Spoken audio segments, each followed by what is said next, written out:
Est-ce que je suis une bonne mère?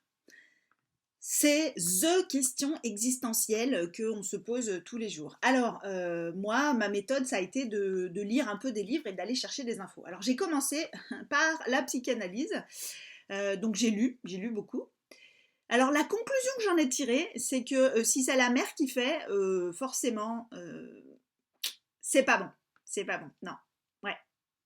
Je me suis même demandé à un moment donné si dans la tête des psychanalystes, il ne serait pas préférable que l'enfant n'ait pas de mère en fait, parce que visiblement elle fait tout de travers. Alors bon, alors je me suis orientée vers d'autres courants de la psychologie, la théorie de l'attachement, tout ça, tout ça.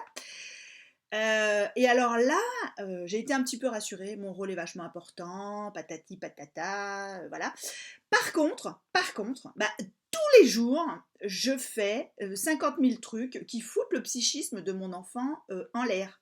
Mais vraiment tous les jours, quoi. Quand je leur demande d'aller se laver, quand je leur demande de faire leurs devoirs et tout ça. Donc, ça m'a pas tellement rassurée non plus.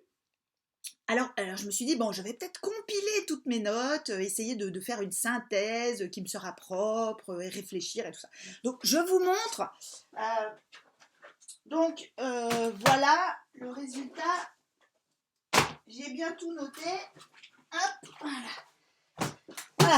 Donc ça, c'est pour le premier mois. Bon, mes enfants ont 12 et 14 ans. Je me suis arrêtée là parce que ça faisait un peu trop de travail. Je me suis rendu compte que plus j'accumulais des infos, plus c'était difficile de prendre une décision et de faire un choix. Donc j'ai décidé de laisser tomber en fait. Je fais comme je le sens. Et puis je regarde comment vont mes enfants. Et puis ça n'a pas l'air d'aller trop mal.